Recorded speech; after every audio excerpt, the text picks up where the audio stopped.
Hello folks and welcome back to the channel. Let's build a Titan, shall we?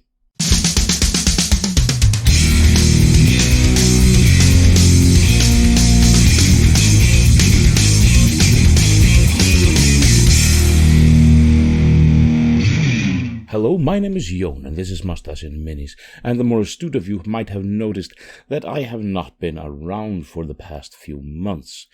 The reason for it is manifold, but mainly it's just I've been busy. This is not a job for me, it's a hobby. And if I don't have anything really interesting to build or paint or anything like that, I honestly don't see the reason why I should film it. But this time around I do have something interesting to build. Now, many channels have been building Titans and Warlord Titans, and good for them. They are astounding figures. Now, I don't have funds to build a Warlord Titan or anything like that, although that would be grand, but that's not an option for me at the moment.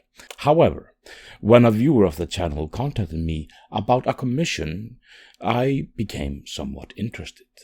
He had a Chaos Warhound Titan that he felt he wasn't quite up to painting, but I've seen some of his paint jobs and they're quite good, so well, he didn't feel up to painting it anyway, and he contacted me about doing a commission, assembling it, magnetizing it, and painting it up for him. Now, this is an opportunity I just couldn't let go. I mean, how often do you get a Titan to build and paint when your main hobby is painting and building models? Obviously, I said yes, but after, of course, a bit of back and forth, going over how we wanted it painted, how we wanted it done here and there, a little bit of an added base, a little bit of added stuff to it, magnetization and everything like that, we settled on a price and a plan, and he shipped the Titan over from the States. And once it arrived here on my little frozen island up in the north, the real work began. Let's take a look at some of the assembly, and later on I might have a small question to ask you, the viewer, if you might have interest in answering it. Now, he might not stand as proud and huge as his bigger brothers, but it's still a hefty miniature. This guy came in a lot of parts, and I will add some greeblies on him, both locally sourced as well as some from that the customer sent along in the box, as well as printing a little bit of a tactical rock to place one of his feet on. First thing first though, and that's going through the plethora of resin bits and bobs to make certain that everything is here, and indeed it looks that way. Going through the immense amount of small and large resin bits took its time, as well as figuring out what bit was what, as markings and the like are not the best on this kit. There were some intense mold lines, flashing and anchor points that needed to be taken care of. Sometimes a small scraper and a file was all I needed, sometimes a small saw was called for, or some more proper tools. I found it best to just go bag by bag and work on all the parts in each bag and study it and go over it before moving to the next lot. The sheer amount of pistons and the like was mind-boggling, so I went for the idea to dry fit them together, so part A and part B would at least be close to each other until assembly. And of course there were a lot of teeny tiny parts interspersed with all those large bits, as you can see by the pile of small bits on my desk here. Now that the guy is fully cut from his sprues, everything is scraped, everything looks nice, it's time for the next step before we can actually start assembling anything.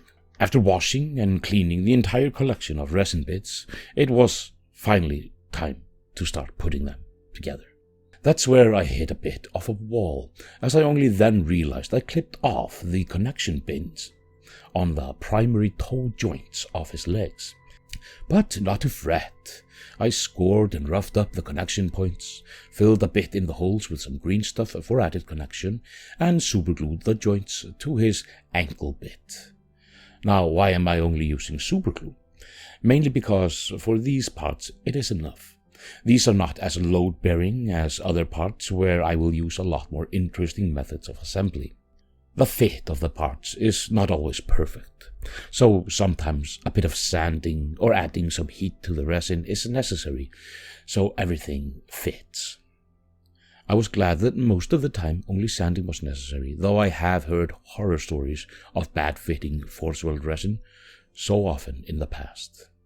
And of course, all the pistons come in full length, so more often than not, I have to cut them to the desired length, so posing of his feet is very fluid and easily doable and can give this guy a lot of character.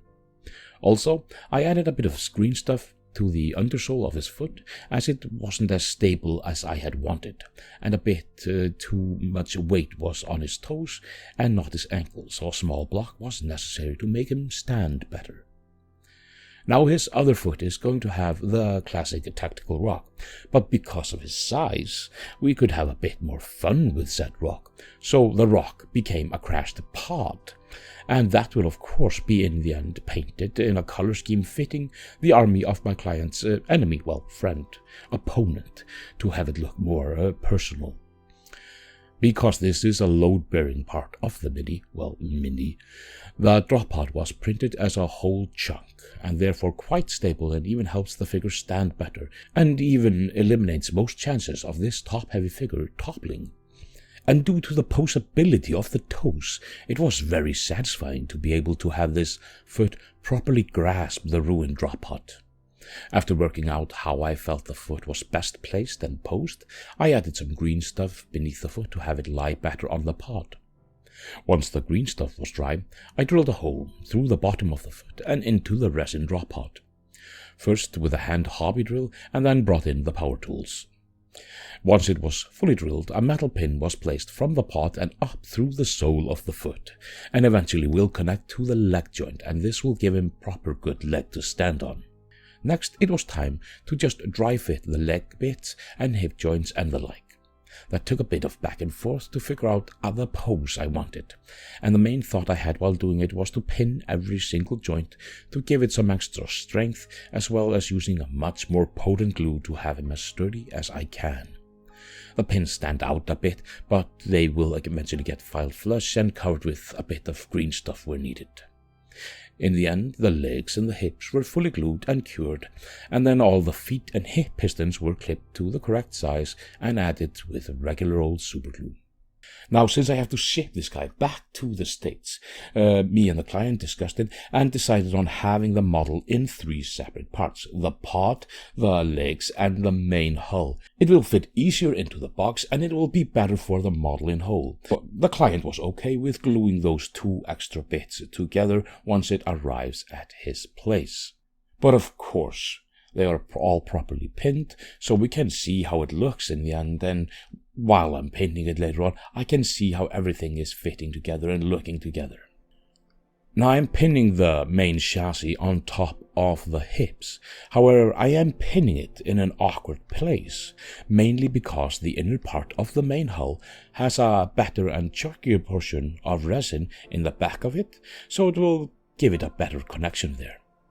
Now the sides of the main hull also have some hefty bits, so again drilling pilot holes and then drilling with a better drill the main holes out and pinning to infinity everything is the name of the game.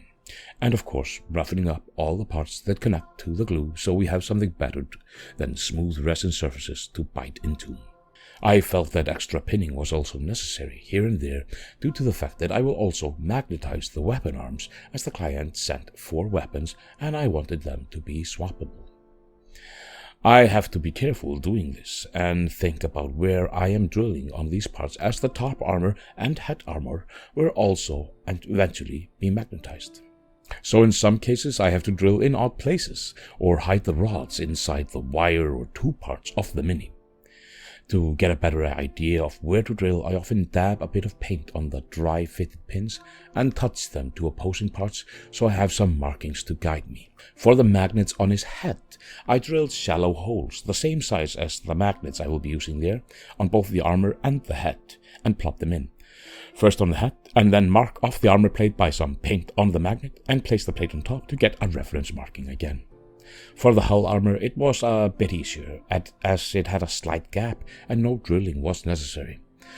But the same method applied: gluing magnet on the body, paint on the magnet, place armor for marking, and then gluing it again. Now for the main magnetization, the weapons.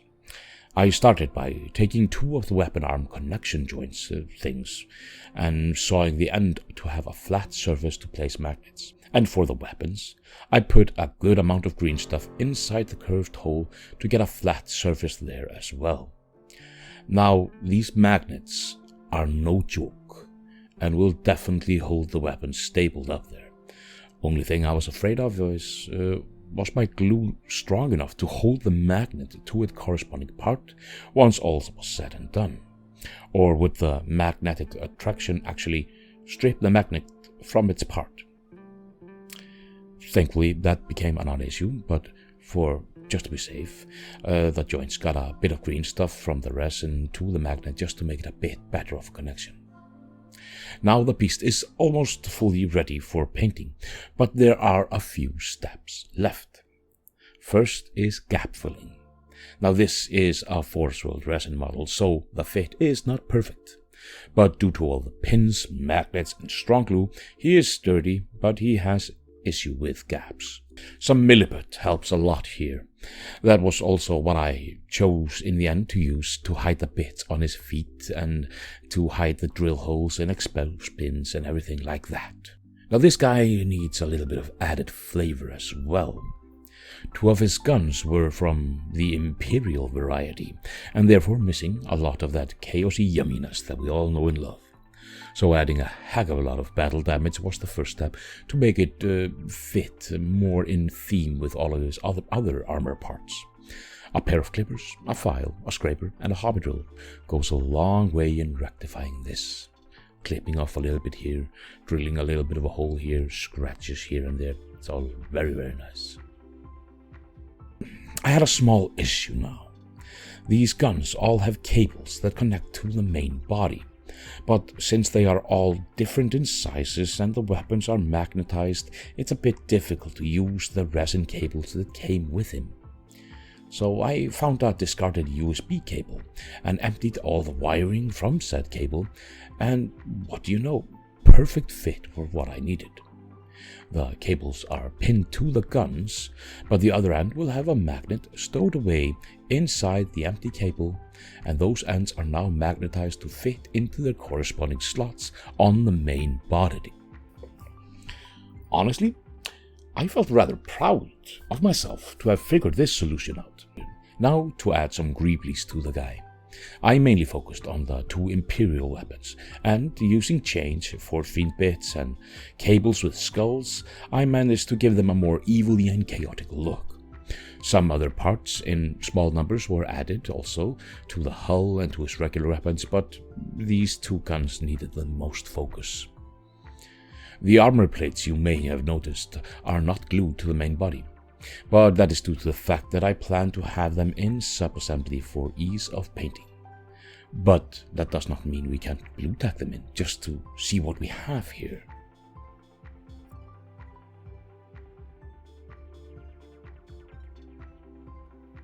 Now before I show what we actually have here, I have a small question I wanted to ask you, the viewer, the audience, whoever might be watching, and that is to do with painting of the guy.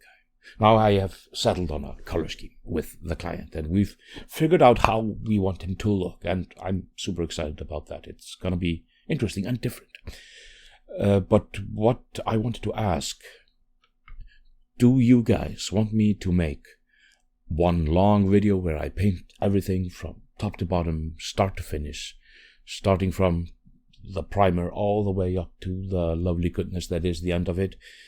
Or do you want me to do it in parts? One video with a bit of him, another video with a bit of him, another video with a bit of him. I'm going to put it in your hands. You have about maybe a week to figure out how you like to see it, because after that I have to start actually working on the video, whatever that video might be, a first of many or one big long one on the go. Main difference between the two ideas is, in one case you'll get a little bit every now and then of how it's going, or you have to wait a little bit longer and get one giant video of every single brushstroke almost of this guy. Okay, not every single brushstroke, I'm not manic. That's the question I put before you. One video with everything, many smaller ones with bits here and there. They come out intermittently, quickly-ish. This one comes out after a while with everything. What say you? Have about a week to answer just so I have something to go on. But let's see how it looks now, fully assembled and ready for that elusive paint job. I've been Jon, you've been awesome. This is a mustache, those are some minis. Let's go.